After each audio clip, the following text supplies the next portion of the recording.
Hello बच्चों, मैं सुनील कुमार आपका स्वागत करता हूं अपने आज वीडियो में। आज हम आपको असिम्प्टोट का एक और उसी में का न्यूमेरिकल बताने जा रहे हैं जिससे पहले वाली वीडियो में बताया गया था। देखिए क्या लिखा हुआ है, find the equation of the conic. ध्यान से पढ़ना सवाल, ठीक। Find the equation of the conic on which lie the 8 point of the intersection of the curve.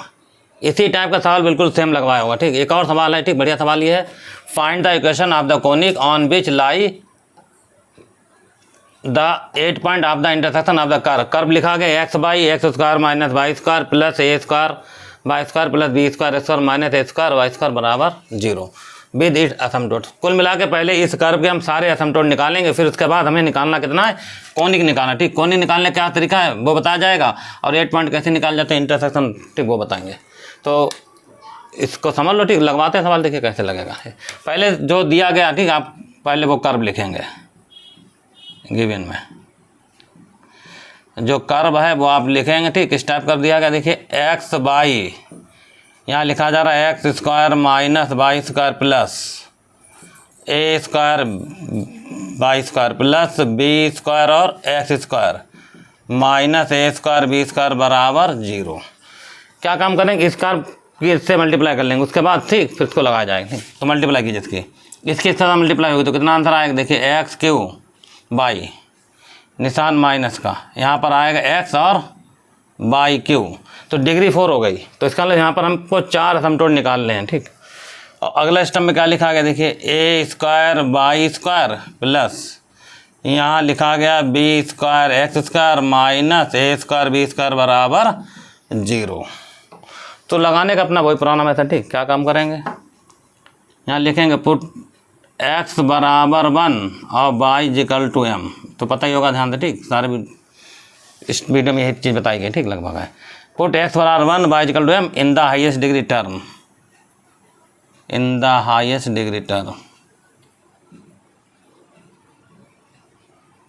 Degree term, और जो रिजल्ट निकल आएगा उसको लिखते हैं f0 m से। तो देखो डिग्री, हाईएस्ट डिग्री के टर्म कितने हैं, डिग्री 4 के 2 टर्म मौजूद हैं, तो बस इन 2 टर्म में वैल्यू पुट करेंगे, एक्स जगह 1 बाई जगह टर्म, चलो रखते हैं, ठीक। देखिए यहाँ रखेंगे 1 तो 1 तो लिखा नहीं जाएगा, यहाँ रखेंगे बाई जगह m, तो यहाँ पर m आ जाएगा माइनस, यहाँ 1 यहाँ रखा जाएगा तो आंसर आएगा m क्यू। इसका भी फैक्टर कर लेंगे यहाँ तो, ठीक। इसका करो एक बार डिफ्रेंशिएशन f डैश m, तो आंसर आएगा 1 माइनस 3m स्क्वायर। उसके बाद हम यहाँ निकालेंगे रूट्स, क्या लिखा जाएगा, फार रूट्स। फार्मूला बिल्कुल सेम वही है, ठीक। फार रूट्स के लिए क्या लिखना है आपको, ठीक, f0 m बराबर, देख लेना, ठीक। फार रूट्स के लिए आपको लिखना पड़ जाएगा, ठीक, यहाँ पर f0 m बराबर 0, f0 m बराबर 0, ये होगा कंडीशन, ठीक। तो रूट्स के लिए आपको लिखना पड़ जाएगा, ठीक, f0 m बराबर 0। ये हाँ प्रमाण रख दो इसका फैक्टर हो जाएंगे, तो आंसर आएगा m माइनस का m क्यू बराबर 0। तो यहाँ क्यू लिखा गया, ठीक। यहाँ से हम कॉमन ले लेना, ठीक। तो बचा 1 माइनस m स्क्वायर बराबर, इसका फैक्टर हो जाएगा, पहले m आएगा, अगला आएगा 1 प्लस m, फिर अगला आएगा 1 माइनस m। तो यहाँ से m के कितने आंसर आ रहे हैं, देखिए m बराबर निकल रहा 0, एक मान यहाँ से निकलेगा 1 और यहाँ से निकलेगा -1, ये आपके पास 3 मान निकल गए, 0 1 और -1। तो जब आपको m की वैल्यू निकल गई, ठीक है, अब हम क्या काम करेंगे, फिर से आगे देखिए, अब हमें चाहिए होगा f1m, क्योंकि फार्मूला में लगाना है, उसके लिए फिर से ये लिखा जाएगा, ठीक। क्या लिखेंगे, पुट करेंगे, ठीक, x बराबर 1 y equal to m in the next higher degree term, in the next higher degree term, next highest degree term.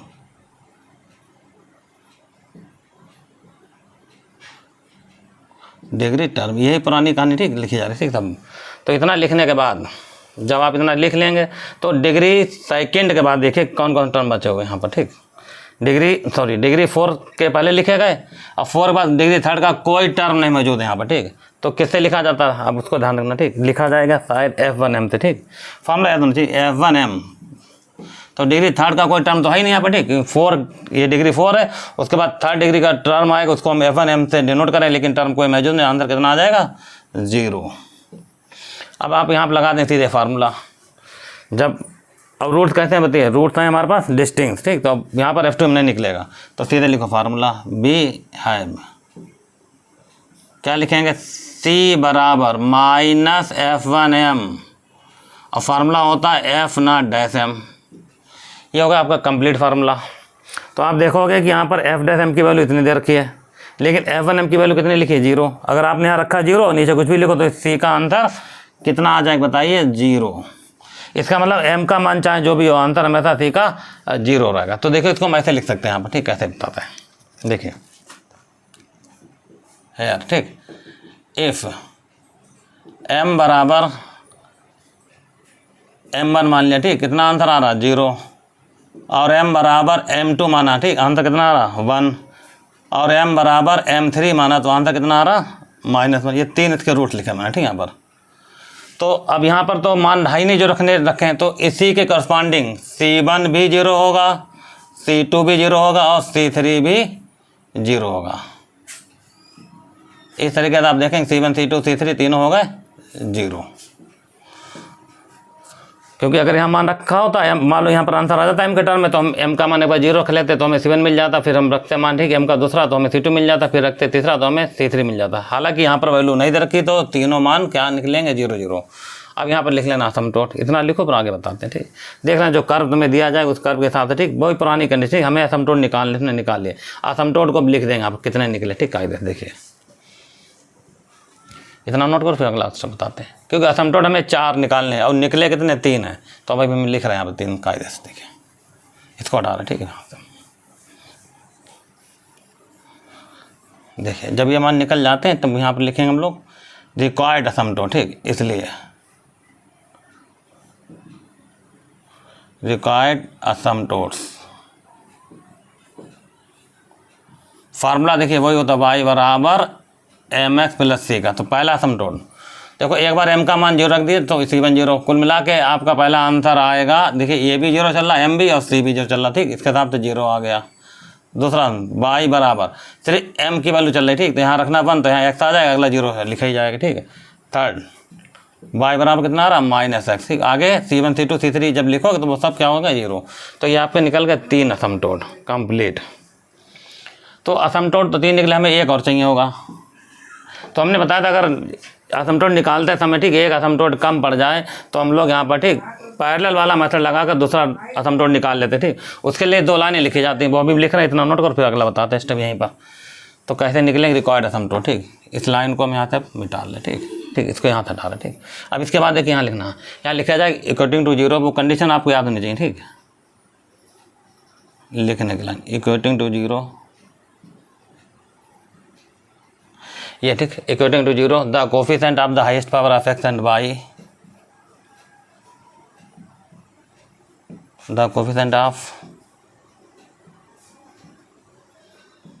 Highest power of, ठीक,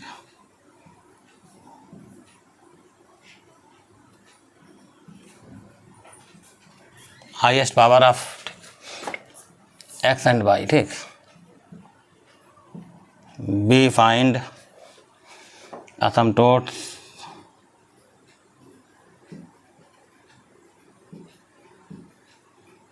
we find asymptote parallel to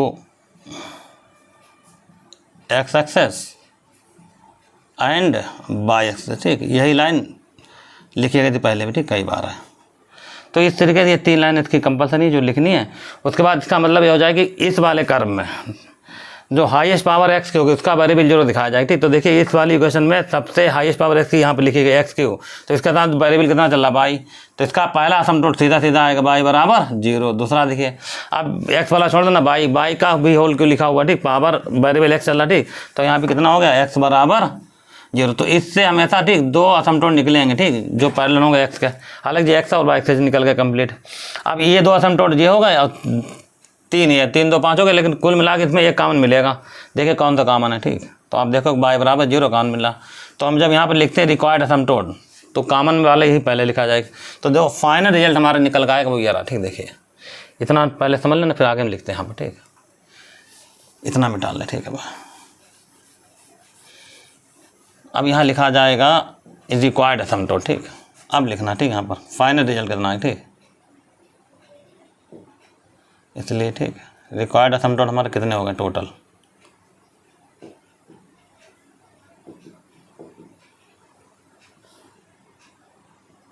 ये अपना लिख लेना कायदे से, ठीक फिलहाल। चलिए ठीक लिख दिया। तो जो कॉमन हो, देखो कॉमन y बराबर 0, ये y 0, तो एक तो पहला y बराबर 0 आ गया। उसके बाद आप सब लिख दो, ठीक। एक ये x बराबर कितना चल रहा, ये पहला हो गया, ये दूसरा हो गया, ठीक। अब ये भी होगा, ठीक। इसको जब लिखो इसको इधर लाके लिख दो, ठीक। क्या आएगा तीसरा, y माइनस एक्स बराबर 0, इसको इधर लाके लिखना, तो आंसर आएगा 4y प्लस x बराबर 0। ये हो गया आपके असमटोट। अगर सिर्फ इतने सवाल पूछना चाहता है find the asymptote of the curve, तो आपके ये असमटोट 4 निकल गए, आपका सवाल कंप्लीट हो गया। लेकिन अगर आपसे पूछा जाए, ठीक, कॉनिक निकालिए, तो क्या काम करेंगे, ठीक। तो इन असमटोट को कंबाइन करेंगे, यहाँ लिखेंगे कंबाइन इक्वेशन इसकी बनाएंगे, ठीक, कंबाइन इक्वेशन, ठीक। कंबाइन असमटोट भी लिख सकते हो ऐसे। जब इन असमटोट को कंबाइन करेंगे तो कैसे लिखा जाएगा, देखिए इनकी मल्टीप्लाई होगी, ठीक। यहाँ x, देखिए बाई एक्स लिखा, और फिर लिखा हमने बाई माइनस एक्स, और फिर लिखा हमने बाई प्लस एक्स बराबर 0। इसको सॉल्व करो, एक कर्व मिल जाएगा, ठीक। आपको एक और, तो इसको हटा रहे, ठीक। अब देखिए पहले इनकी मल्टीप्लाई कर लेना, तो पहले तो ये एक्स बाई लिख लो, और इधर आएगा बाई स्क्वायर माइनस का एक्स स्क्वायर बराबर 0। अब इसके अंदर मल्टीप्लाई करो, तो ये x और आएगा बाई क्यू माइनस का एक्स क्यू और बाई बराबर 0। ये हो गया आपका अगला स्टेप, ठीक, कंप्लीट। सॉरी, ध्यान देना, ठीक स्टेप। अब इसे डाल देना इक्वेशन नंबर 2। चलिए अब देखिए आगे क्या करते हैं, ठीक। इसको हटा रहे हैं यहाँ से, ठीक। हमें ये है क्वेश्चन नंबर आपके पास, इसे 1 डाल देना। अब देखना क्या होगा, हमने ये बताया था कि अगर आपको कॉनिक निकालना होगा, ठीक, तो इक्वेशन नंबर 1 और 2 को बहुत ध्यान देना, ठीक। जो डिग्री चल रही 4 उसको कैंसिल करना पड़ता है। तो यहाँ डिग्री कितनी चल रही है, बोलो x और y की 4 है, तो ये वाला टर्म इस वाले टर्म से या तो जोड़ने से कैंसिल हो गया, घटाने से। अब देख सकते हैं कैसे कैंसिल होता है, x बाई क्यू यहाँ लिखा, यहाँ लिखा, तो ये प्लस में ये माइनस में, इसका मतलब इनको ऐड कर तो ये कैंसिल हो जाएगा, ठीक। तो कोई एक देख लो, ठीक, यहाँ पर से, तो यहाँ लिखना एडिंग 1 और 2। क्या लिखा जाएगा बताए, एडिंग 1 और 2।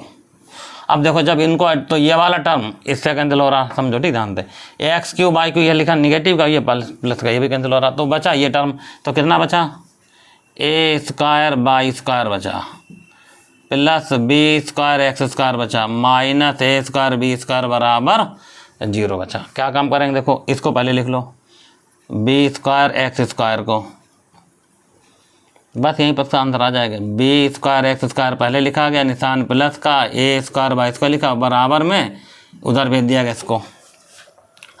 अब क्या काम करें, इसको नीचे लाओ, देखिए कहते हैं, इसको जब नीचे लाओ तो आंसर आएगा एक्स स्क्वायर अपान, देखो बी स्क्वायर कैंसिल हो जाएगा, आंसर आ जाएगा ए स्क्वायर निशान प्लस का, और बाई स्क्वायर इसको नीचे लाओ तो फिर कैंसिल हो जाएगा, ठीक, ए का, तो आंसर आएगा बी स्क्वायर बराबर 1। तो ये बताइए कौन सा कॉनिक निकल गया। अगर नाम याद हो लिखो, वरना कोई बात नहीं, ठीक, ऐसे पम चल जाएगा। विच इज एलिप्स, आप लिख सकते हैं, ठीक, ये निकल गया एलिप्स, आप लिख सकते हो विच इज एलिप्स। ये आपका एलिप्स का क्वेश्चन कंप्लीट हो गया। अभी एक चीज़ और बची 8 पॉइंट, ठीक, उसके लिए देखो क्या काम करते हैं, यहाँ समझो एक लाइन बस बची, ठीक, आखिरी लाइन आंसर, ठीक, इसकी। तो यहाँ लिखा जाए, ठीक, asymptote cut the curve, formula होता है, ठीक, बिहेव, आप लिखेंगे behave asymptote cut the curve.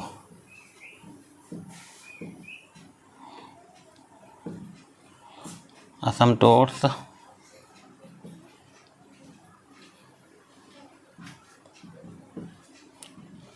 Cut the curve, formula होता है n और n-2 पॉइंट्स। यहाँ पर n का मतलब नंबर ऑफ असमटोट होगा, ठीक, पहले बताया जा चुका है। तो कितने असमटोट निकले, देखिए n का मतलब नंबर असमटोट कितने आ गए, 4। आप यहाँ 4 लिख दें, ठीक। यहाँ पर नंबर असमटोट के n से लिखा जाता है, वो संख्या 4 है, ठीक। तो यहाँ रखना, ठीक, n का मान यहाँ 4 आ जाएगा, यहाँ आएगा 4 - 2 और पॉइंट्स, तो कुल मिला के, ठीक, आंसर आ गया 8 पॉइंट। और ये कह रहा था, ठीक, 8 पॉइंट पर ये असमटोट कट करेगा, ठीक। तो ये सवाल का सलूशन, ठीक, कंप्लीट। तो अगर कोई और भी सवाल दिया जाए इसी टाइप का, वो भी बिल्कुल ऐसे लगाना। इससे पहले वाले वीडियो में 2 सवाल ऑलरेडी पहले बताए जा चुके हैं, ठीक, एक सवाल हमने ये बता दिया।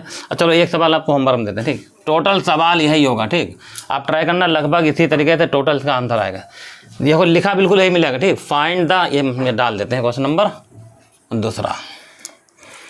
क्या कहेगा, ठीक, find the equation of the conic on which 8 point of the intersection of the curve ये बस उन्होंने क्या काम किया, यहाँ पर लिखा होगा ये हटा दिया, ठीक, यहाँ से बी हटा दिया जाएगा और यहाँ ए स्क्वायर लगा दिया, तो ये कर्व बन गया। तो इसको जब लगाओगे तो यहाँ पर जो इक्वेशन कर्व की आएगी वो भी आपको आंसर में बिल्कुल इतना ही मिलेगा कंप्लीट। देखिए जब इस वाले सवाल को पूरे मेथड से आप लगाने जाएंगे, ठीक, तो बिल्कुल यही एसिम्पटोट निकलेंगे कंप्लीट। फिर बता रहे थे ध्यान में, ठीक, जो हम बताने जाए इसको लगा लेना अपने आप, ठीक। जब इसको आप लगाओगे, ठीक, इसी तरीके जो हमने अभी लगाया है तो आप लगाओ तो यही एसिम्पटोट निकलेंगे। नंबर n/4 आएगा कंप्लीट, ठीक। कंबाइंड इक्वेशन आपकी यही मिलेगी। अब हमारे पास जो कर्व दिया होगा, देखिए अगर आप इसको लगाते हैं तो कैसे लगाओगे भाई, यही तो चल रहा होगा, देखिए ऐसे ये हमने मिटाल दिया, ठीक। ये आपका सवाल होगा गिवन में, ठीक। हम थोड़ा अगर इससे मल्टीप्लाई करेंगे तो यही मिलेगा, ये मिटाल के लिखे दे रहे, ठीक। चलिए ये लिख गया। अब जब हम इसको लगाएंगे, ठीक, अब हमारा आंसर यही आएगा। अब हम कंबाइन इक्वेशन बनाएंगे, यही कराएंगे और फिर इसको हम इसमें से जोड़ेंगे, ठीक। तो आपका आंसर देखो इतना बचेगा, कितना बचेगा, देखिए ये बिल्कुल सेम सवाल जा रहा है, ठीक। ये बचेगा और ये बचेगा।